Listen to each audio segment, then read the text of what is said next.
Hey everybody, today's video is probably going to be just about 10 minutes. Song of the day was up here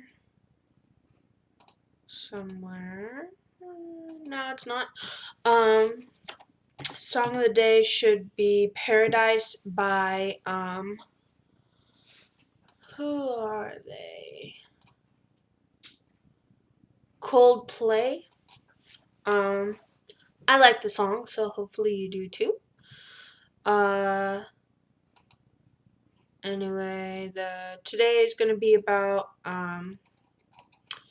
children and how they experience disasters and such, and what we can do as parents. Tomorrow is what we need to know day. I will have my mom here talking with us, and possibly one other person. I'm not sure. So we will be talking about things having to do with kids, just pretty much what you can do to involve your kids. This week we're going to talk more about older kids, between the ages of 12 and 18.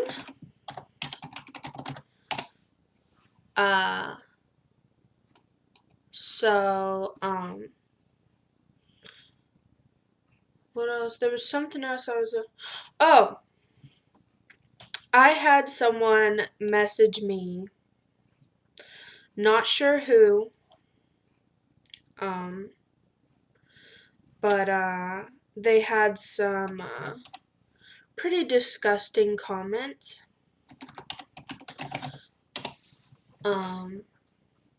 talking about sexual things, and I just want to make this very clear.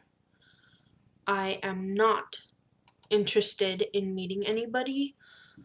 I am not interested in hearing how you think about me. I am here doing a show. I am here giving information and ideas to make you think. I am not here to amuse you and your dirty mind. So, if you think I'm cute, if you think I'm pretty, that's nice. Thank you. But please don't share that on my page. I have young viewers who watch this. I have my brother who watches it, I'm pretty sure, and I definitely have my mother watching it. I have a lot of family on here, and to send a comment under one of my videos talking sexually is pretty disgusting. You didn't even have the common sense to send it in a private message. You let it all out in public, and that's where my family is. That's where younger kids are. They see that, and that's gross. So, please, to everyone, if you do post a comment, I will delete it. If I don't catch it and someone else sees it, please let me know that it's up there so that I can delete it. Because this is, I think, the second time, and I think it's the same person, who has posted very vulgar sexual comments on my page on YouTube. So, please let me know. Alright, sorry for wasting time. Monday is our What We Need to Know day. I just said that.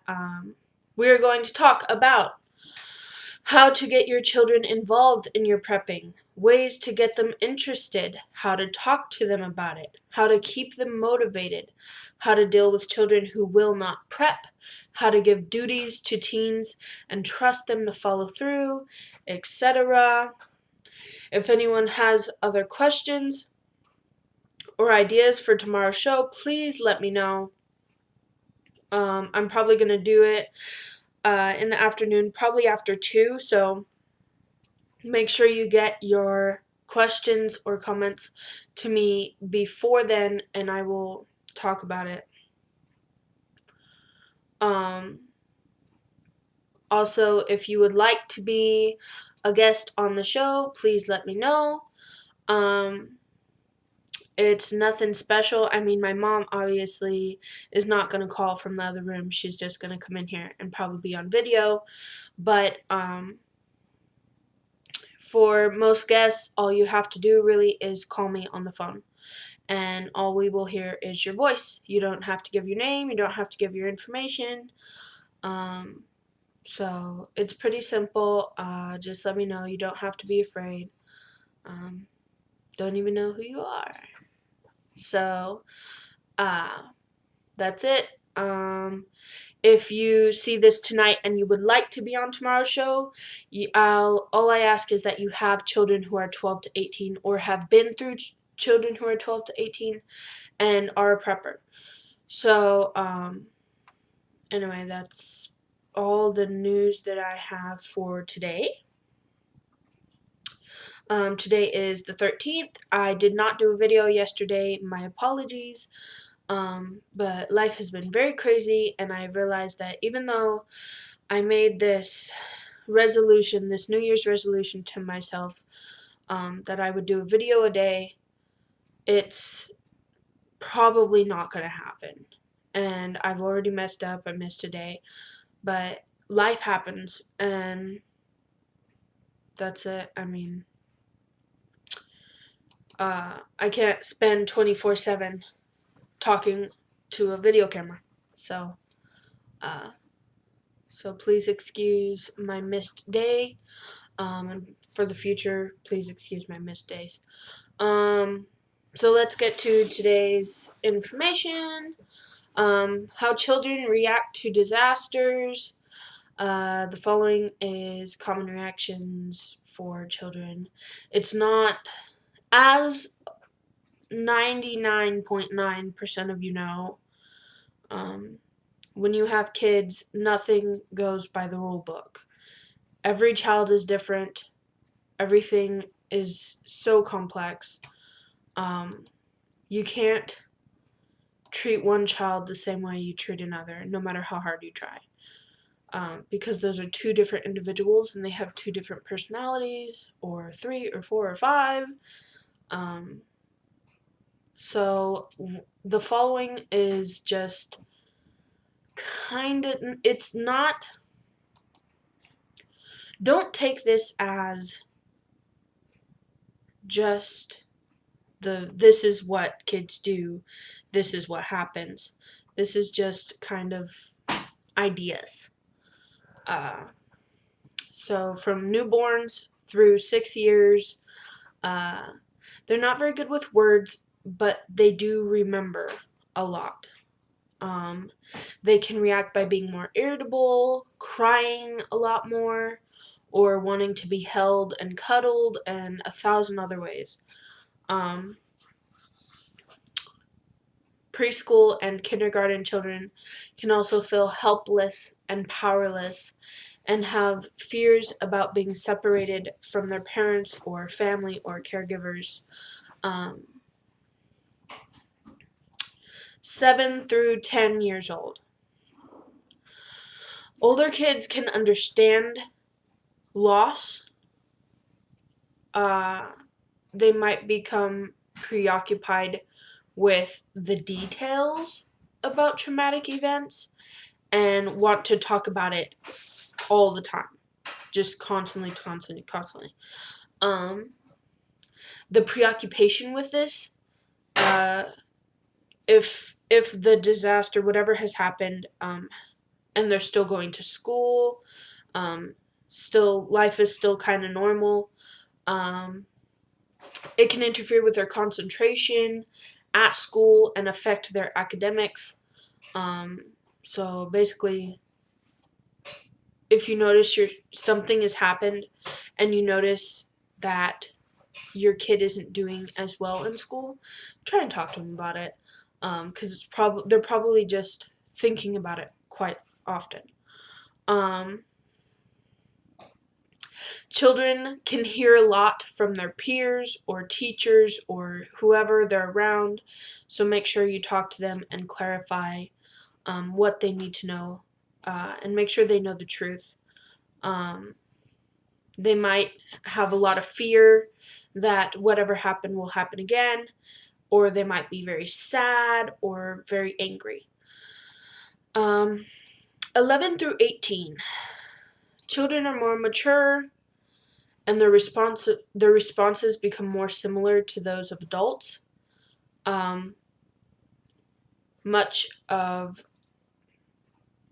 Many of them are trying to focus on what they're going to do when they move out and whatever else, so they're kind of preoccupied. Following a disaster, the world can seem very dangerous and unsafe and scary.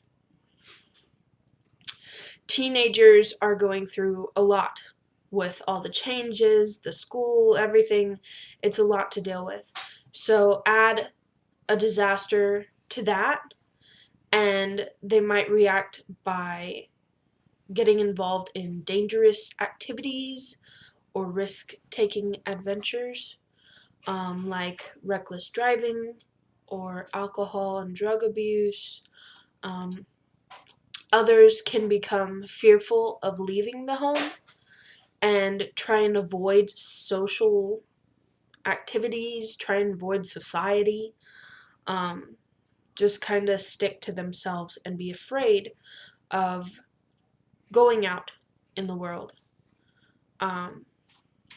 Teenagers have a tendency of feeling overwhelmed by their emotions, but not a lot of them can openly talk about how they feel.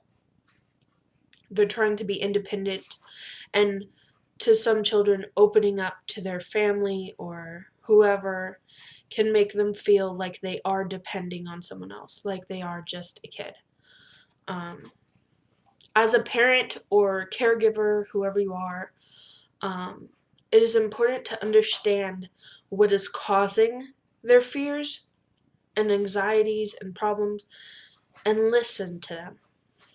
Following a disaster, children are more afraid that the event will happen again, or someone close to them will be killed, or that they're not going to be with their family very long. Parents and caregivers can clarify misunderstandings by acknowledging their concerns and perceptions. Discussions of preparedness plans can strengthen a child's sense of safety and security. Listen to what the child is saying. If a younger child asks questions about the event, answer them without the elaboration. Children vary in the amount of information they need.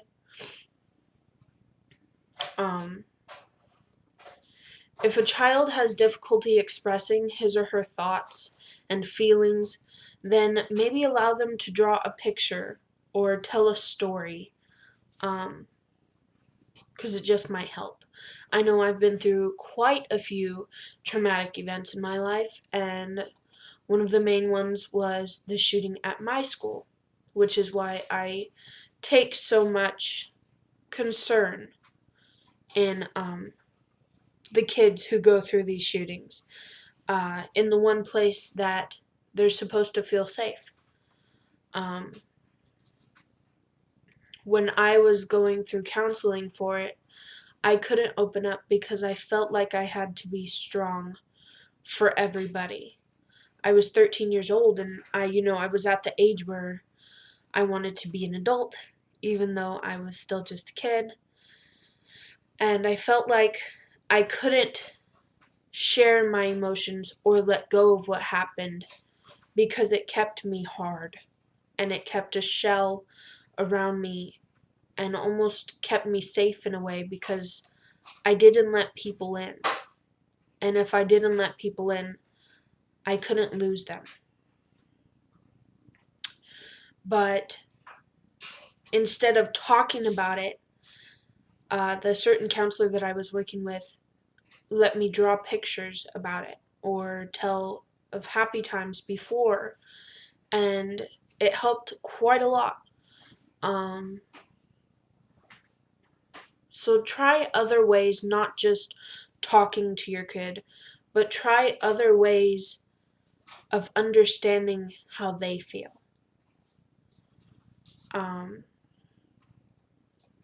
There's 7 little points I put here to make your kid feel safe after a disaster has happened. Number 1, encourage your kids to talk and listen to them. Number 2, calmly provide factual information about the disaster and plans for ensuring their safety. Sorry, I have to burp. 3, involve your children in updating your family disaster plan and disaster supplies and whatever else, go bags, get home bags, whatever you got. Involve them, because it's a way of letting them know that whatever happens, whether whatever happened again or if something else happens, we have something to back us up. So let them know that there is a plan. Number 4, practice your plan. I know with teenagers, I know personally that it can be a pain in the behind to get them to do anything. Especially if they aren't preppers and don't believe in prepping or whatever else, or they think you're nuts. But practicing your plan makes it easier when the time comes. Let's say, for instance, my family does not practice a plan. They don't care, whatever, we don't do it. But then something happens. My mom knows what to do, but my brother doesn't. And my brother is one of the backbones in this. We don't have a lot of people in our family. So he's one of the ones who will help lift things and be running things out to the car. He's one of the strengths. If he doesn't know how to do it or what to do when the time comes, and he's doing it for the first time, it's going to be so much harder, just incredibly harder, because he's going to keep asking, what do I do next? Do I do this? How do I do this? Where do I put that? And that makes my job go slower, which means all in all, we'll get out quite slow. Now imagine if my brother has already practiced, and we've all practiced, and we all know what to do. We can get out as soon as possible. We can have stuff done as soon as possible. It's all done. Everybody knows what to do. So practicing also with my son is 21 months. He still gets scared of some things. He's not a scaredy cat, but there's some things where he can tell something's not right and he gets scared. I want my son to feel comfortable if we have to leave this house or if we have to fight someone off. I want him to feel comfortable. I do not want him to be scared. So practicing your plan can also make them familiar with what's going to happen and make them familiar with the possibilities. Number 5, involve your children by giving them specific tasks to let them know they can help restore family and community life. Basically, give them something that they do. Not everyone does, but give them something for them. And it makes them feel important and makes them feel like they're a part of helping everybody. Number 6, spend time with your children.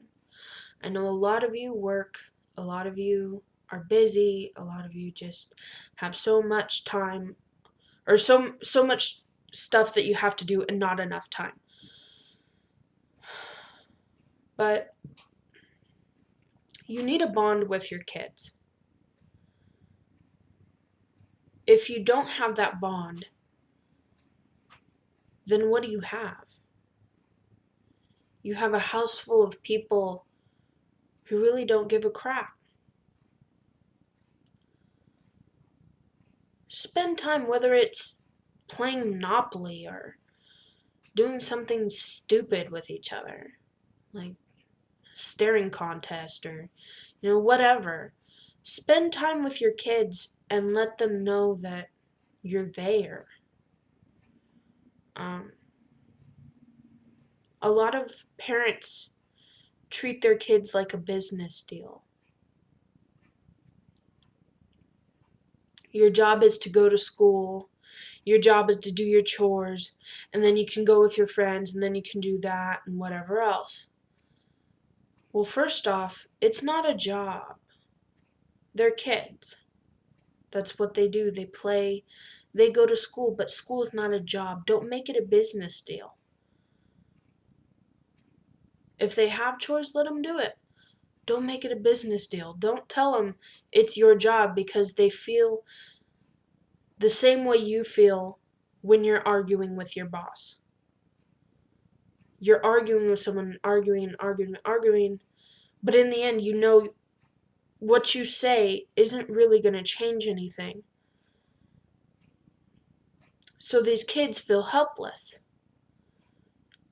And they're arguing with the boss. You don't want to be a boss. How many of you work?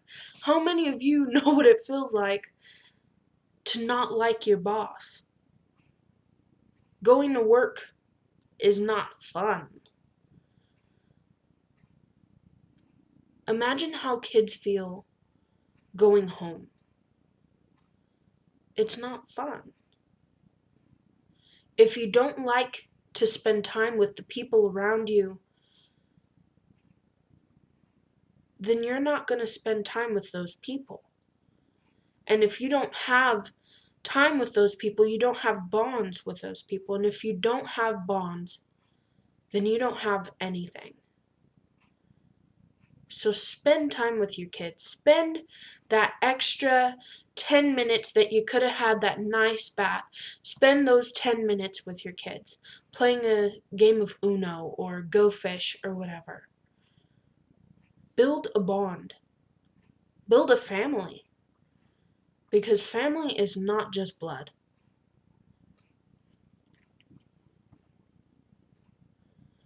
Number 7 is reestablish daily routines. I threw that in there because my family does not have a routine. We do pretty much what we want when we want, and that's it.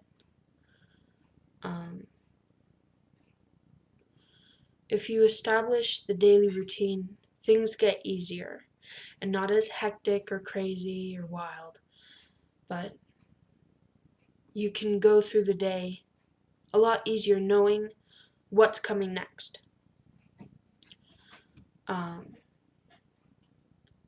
Anyway, so this is my little thing for today. Once again, tomorrow will be our What We Need to Know. Nothing special. Links will be below for the song of the day. I forgot the fact of the day. So let's spend an interesting one.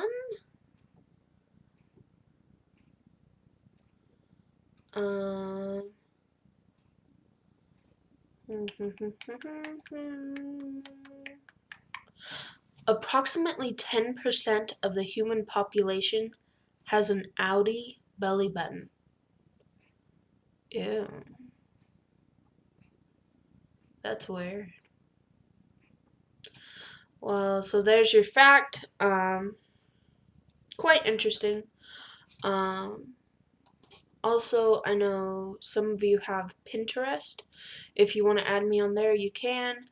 Uh, just ask me on Facebook or Gmail or or YouTube. Um, and I'll let you know. I will be putting up the group on Facebook link and my email. Um, but any other sites that I am on, you will have to ask for my information, and I will give it to you, depending on if you are a creep or not. So, I think that's it for today. Oh, 25-minute video. It's a lot longer than I thought it was going to be. So I'll let you go now. Um, I hope everyone has a good day and a good week, and I hope tomorrow goes good. I'm hoping we have an extra guest, not just my mother. Um, but either way, hopefully tomorrow we will get some good info out of some good people. So, see you then.